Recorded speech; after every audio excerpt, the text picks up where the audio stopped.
All right, so let's talk about the Islamic empires, since that's kind of the newest type of empire.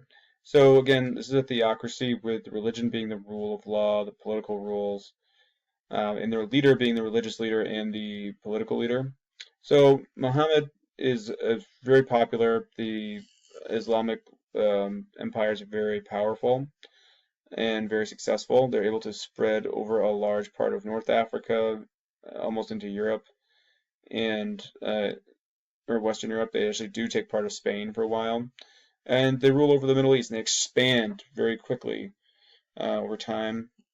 Muhammad's a great leader.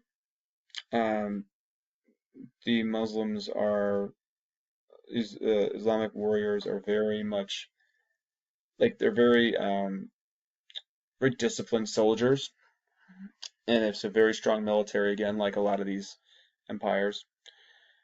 Um, the Islamic empires also have a very um, strong sense that expansion is necessary to their empire unified, and that's not a different. That's not. There's a lot of other empires that feel the same way.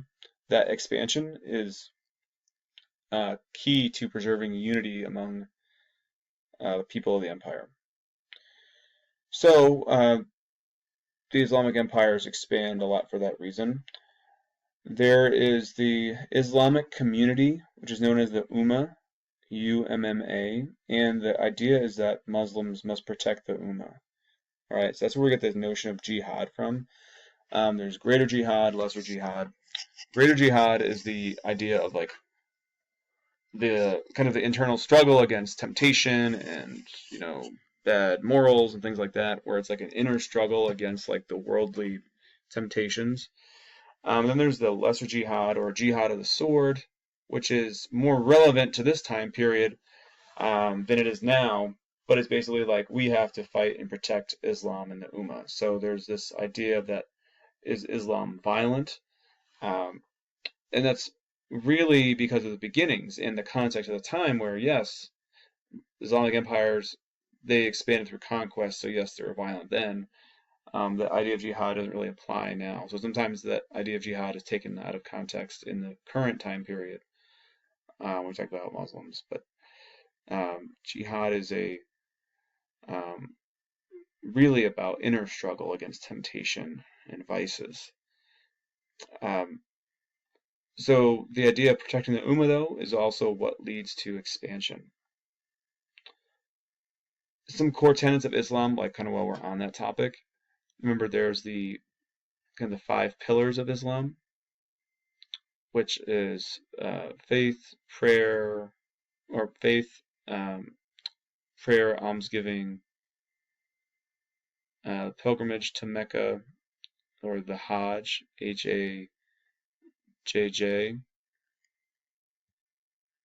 and then also fasting during the holy month of Ramadan.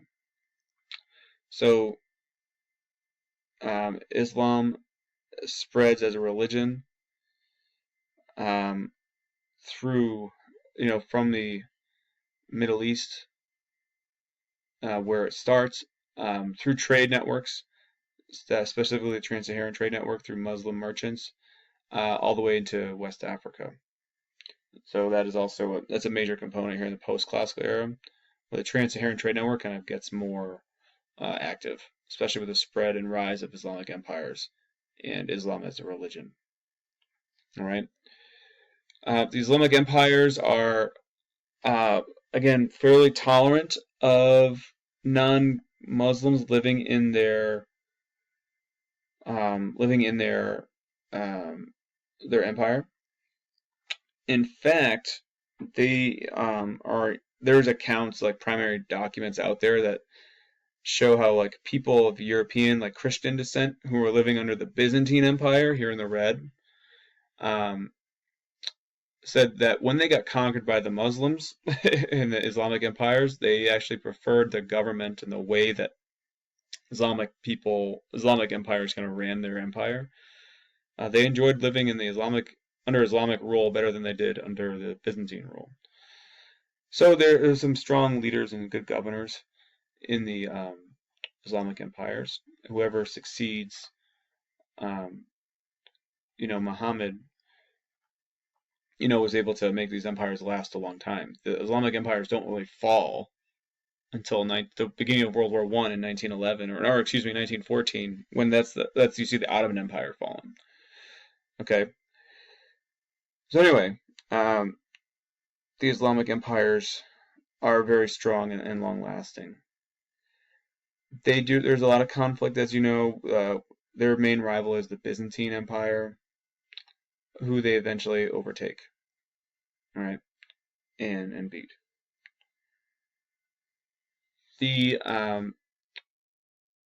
So that's kind of Islamic empires for now. Their main, though, there's also a lot of like cultural achievements that go with them. In terms, besides their great military conquest and the nature of being a theocracy, is that like there's a lot of major medical advancements that come with, and like cultural achievements that come with them. So just like literature in terms of stories, Arabian Nights, major literature and works of literature there, high literacy rates because of the devotion to the Quran. Also, there's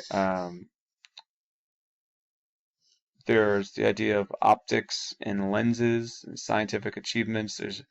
There's more mathematical concepts that are built on the early Indian concepts of zero and algebra. There's Muslim concepts, contributions to science and astronomy.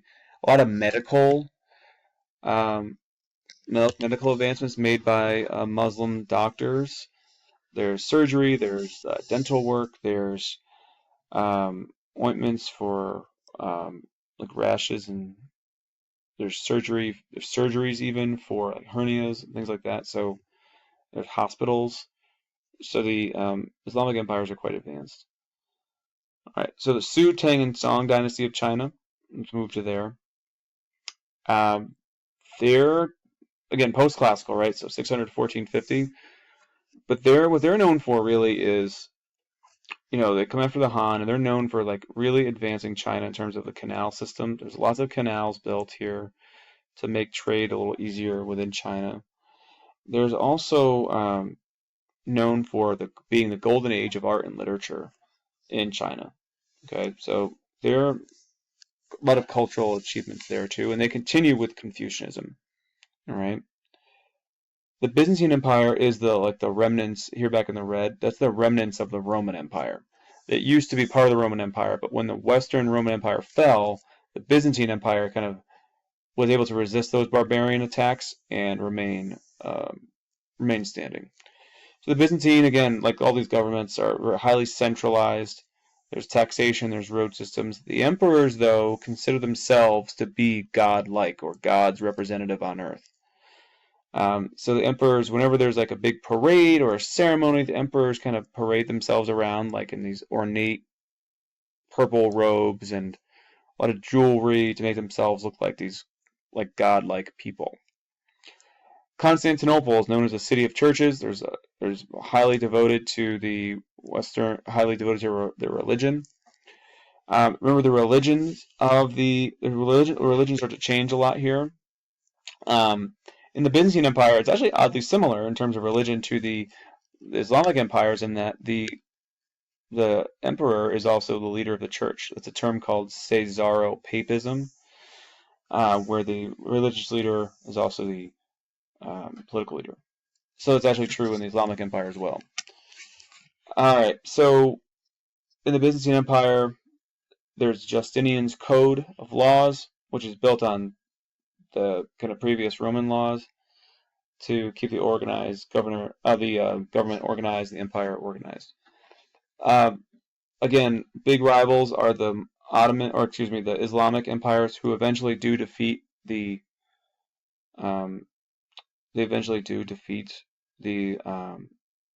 Byzantine.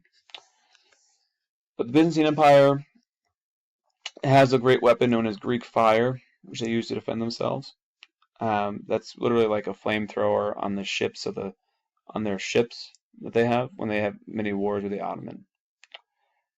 So one thing that we should know about the Byzantine, and this is kind of where again religion and empires kind of overlap, is that the Byzantine, the Roman Empire split and was divided over some like religious conflict. So Byzantine Empire has maintained, they broke away from the church and the Catholic Church and the Pope, right? They weren't controlled by the Pope, and they weren't even Catholic. They're a different form of Christianity, and they started this new form of Christianity called Orthodox Christianity, where Pope priests could stay married and they still worship God, and Jesus, but they also were not just beholden to the Pope at all, right? And so their brand of Christianity is a little different. It's called Eastern Orthodox Christianity, and that's the religion of the Byzantine Empire. That happens with the split from Rome. The Inca are quite fascinating, so let's jump to them, and then we'll get to my faves, the Mongol. So the Inca, talked about them in SGI recently. Inca, a highly centralized government here in the mountains of Peru, the Andes Mountains. Highly centralized. They have a road system through these mountains. There's something called terrace farming, which is where farms or fields built into the side of mountains. There's also the Mita system, which is a form of coerced labor, where it's like forced government service. They conquer people, then force them to intermarry into other conquered peoples and native Inca, so they prevent rebellion. And they expand through conquest. The Inca controlled a large area with about 11 million people. This is the largest empire in the Americas before Columbus arrives. So the Inca are a highly accomplished empire too, but polytheistic in terms of their religion. All right. Okay. So around also post-classical empire, again, my personal favorite is the Mongol Empire. Mongolia was a small little place right around here, north of China, before Temujin or Chinggis Khan, as he becomes known as, kind of rises to power. The Mongol society is very divided, very much a bunch of clans and rival families kind of always battling. Temujin is charismatic and tough enough to like unite these people, right? And so he's able to lead his people to victory in conflicts, and that slowly gains him followers. There's a lot of close friends, family members that join him, and he's able to unite the Mongol people. And once again, just like the Islamic empires, he thinks they need to continue to expand to stay united. Right? So they set their sights on China. In the Song dynasty, they don't even know what hits them. They get wiped out by the Mongols and taken over. China's like the big prize for the Mongols. As you know, China's like the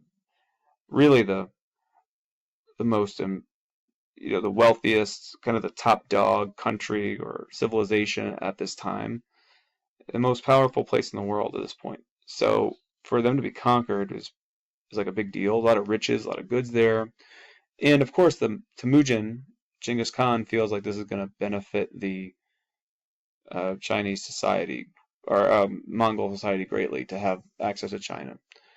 The Mongols eventually do expand throughout this area. Okay, so their dotted line is kind of the border of the Mongol Empire.